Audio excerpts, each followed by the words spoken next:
Sir आमच्यासाठी India आघाडीचं दार जरी बंद असलं तरी शरद पवार आणि आम्ही एकत्र येणार असे आंबेडकरांचं म्हणणं आहे.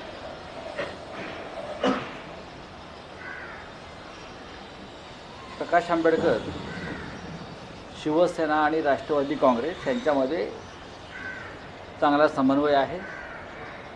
प्रकाश आंबेडकर आणि उद्धव ठाकरे यांचा संवाद आहे. प्रकाश आंबेडकर आणि माननीय शरद पवार यांचाही संवाद आहे. महाविकास आघाडीमध्ये त्यांना स्थान राहावं यासाठी आमच्या चर्चा सुरू आहेत. इंडिया आघाडी हा पुढला विषय आहे. आम्ही महाराष्ट्राचा विचार करतो आहोत. महाराष्ट्रामध्ये 48 पैकी किमान 40 जागा आम्ही जिंकाव्यात.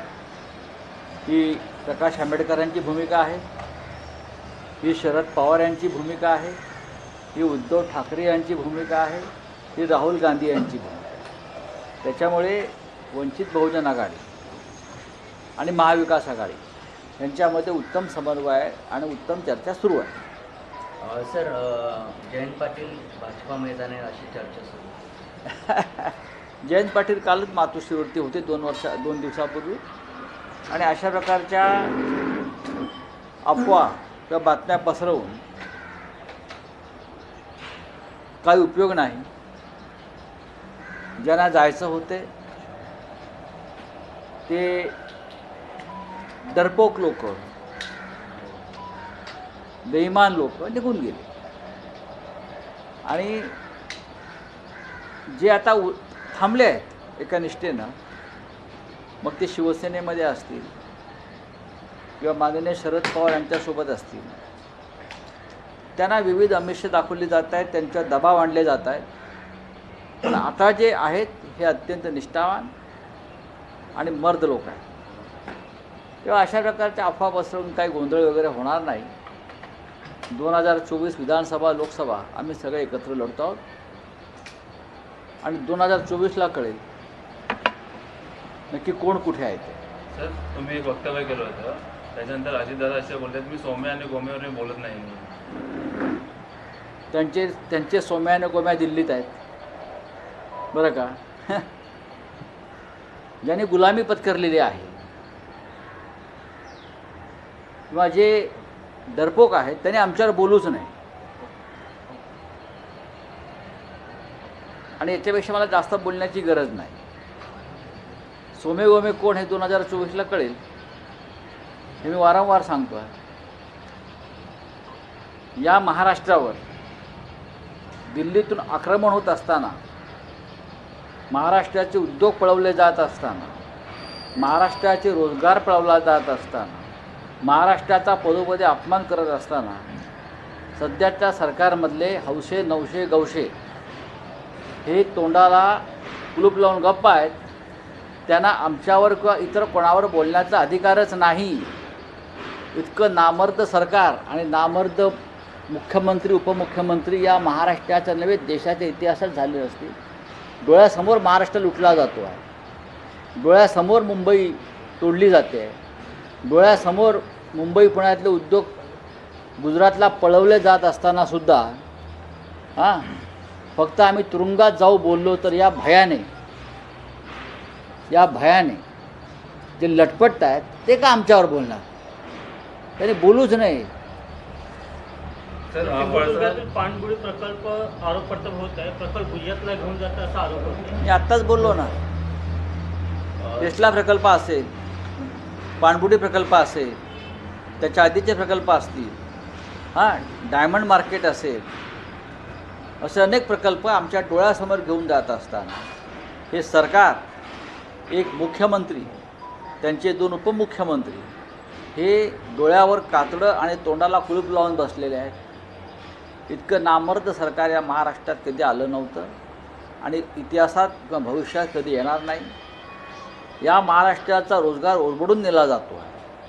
आम्ही परवाही म्हणालो पुण्याच्या सभेत, तुम्हाला गुजरात सोन्यानं मडवायचं आहे तर मडवा, आमची काय हरकत नाही. पण त्यासाठी महाराष्ट्र का लुटताय? महाराष्ट्र लुटता यावा म्हणून उद्धव ठाकरे यांचं सरकार पाडलं गेलं. आमदार फोडले गेले, खासदार फोडले गेले. हे फक्त मुंबई आणि महाराष्ट्राची लूट व्हावी म्हणूनच करण्यात आलं. सर, उद्धव ठाकरे आणि शरद पवार राजकीय अस्तित्वासाठी लढत आहेत असं प्रकाश आंबेडकर म्हणाले. ठीक आहे, बोलू द्या. डॉक्टर आंबेडकरांचे नातू आहेत, बोलू द्या. सर आप सर क्या- सर पुढारीच्या ओपन फोरममध्ये किरीट सोमय्या होते आणि त्यांनी ओपन फोरममध्ये एक गौप्यस्फोट केलेला आहे की आमचा हेतू साधण्यासाठी आमच्या सरकारमधील काही नेते आहेत जे घोटाळेबाज आहेत त्यांच्यामुळे आम्हाला गप्प बसावं लागतं असं किरीट सोमय्या स्वतः ठीक म्हणतात. आहे, मी काय बोलणार त्याच्यावर, त्यानेच उत्तर दिलं आहे ना त्याचं. सर आपने कहा कि महाराष्ट्र को लूटा जा रहा है, यहाँ से जो प्रकल्प हैं गुजरात में जा रहे हैं, क्या कहना चाहिए? देखिए मैं इतना ही कहूँगा कि पूरा देश एक है, विकास देश का होना चाहिए. प्रधानमंत्री पूरे देश के होते हैं, प्रधानमंत्री या गृहमंत्री पूरा देश का होता है. लेकिन जिस तरह से महाराष्ट्र से हो या और भी राज्यों से बड़ी बड़ी योजनाएं, बड़े बड़े प्रकल्प, उद्योग सिर्फ एक ही राज्य गुजरात में खींच कर लेके जा रहे हैं, उसे विकास नहीं कहता है, उसे कहते हैं डकैती. आप हमारे कोकण का, महाराष्ट्र के कोकण का एक पनबुड्डी का प्रकल्प चला गया गुजरात में, टेस्ला प्रोजेक्ट चला गया गुजरात में, डायमंड मार्केट लेके गए गुजरात में, हाँ, वेदांत फॉक्सकॉन चला गया गुजरात में. ये क्या चल रहा है? और हमारी नामर्द सरकार जो है इस महाराष्ट्र की, जिसका एक मुख्यमंत्री है, जो उप मुख्यमंत्री है, ये बेईमान लोग जो है वो बस आँख खुलकर देख रहे हैं क्या चल रहा है. गुजरात का विकास भी होना चाहिए, उत्तर प्रदेश का विकास होना चाहिए, बिहार का विकास होना चाहिए, पूरे देश का विकास होना चाहिए. लेकिन आप अपने राज्यों को विकसित बनाइए, डेवलप कीजिए. आप प्रधानमंत्री हो पूरे देश के, लेकिन आपका कोई टारगेट है कि महाराष्ट्र और मुंबई को कमज़ोर करना है आपको, और सिर्फ गुजरात में वो यहाँ की संपत्ति लेके जानी है. जैसे ईस्ट इंडिया कंपनी करती थी, देश लूटकर पूरा इंग्लंड जाता था, वैसा महाराष्ट्र लूटकर गुजरात में जा रहा है. सर नितीश कुमार हे इंडिया आघाडीचे संयोजक बनू शकतात अशी चर्चा सुरू आहे. काँग्रेसने त्यांचं नाव पुढे करण्याची चर्चा आहे. ना अद्याप इंडिया आघाडीची बैठक झालेली नाही नवीन, आणि त्यात अशा प्रकारचा कुठला प्रस्ताव समोर आलेला नाही.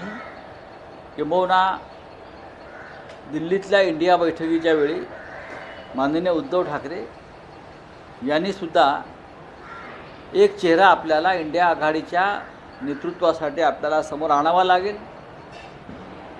मग एखादा सिनियर नेता, समन्वयक किंवा चेअरपर्सन म्हणून आणावा, आणि तो एक मताने निर्णय घेतला जाईल.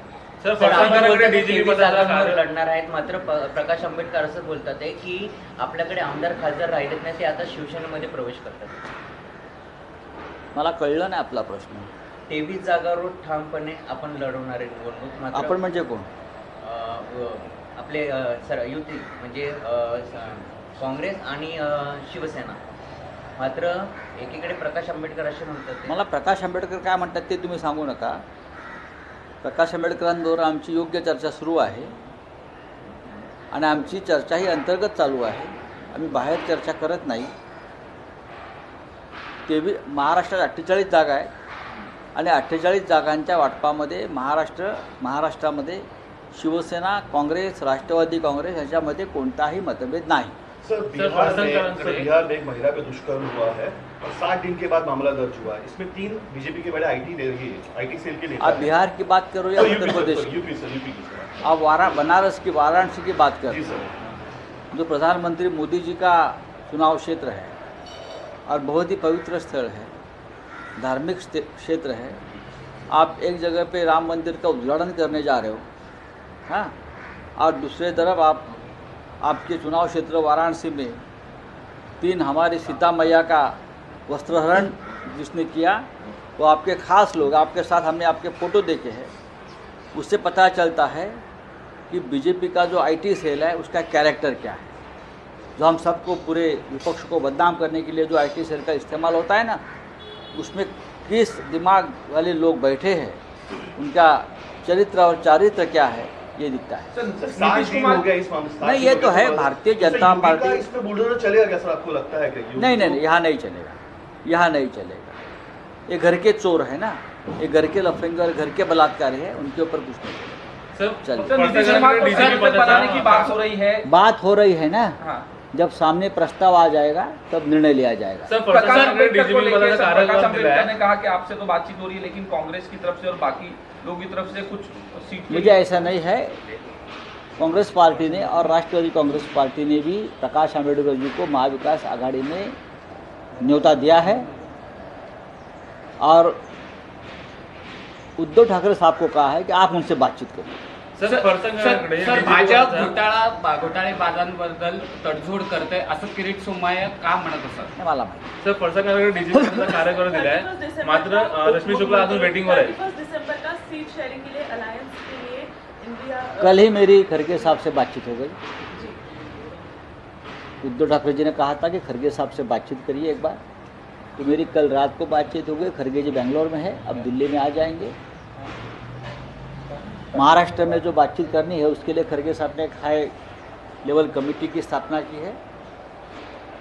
पहले उनसे बातचीत होगी, बाद में हम खड़गे साहब से और राहुल जी से बात करेंगे। अगर लगता है कि बातचीत करनी चाहिए तो बातचीत करेंगे। सर फरसांग लोकशाही मराठी ऐका, पहा, जागरूक रहा।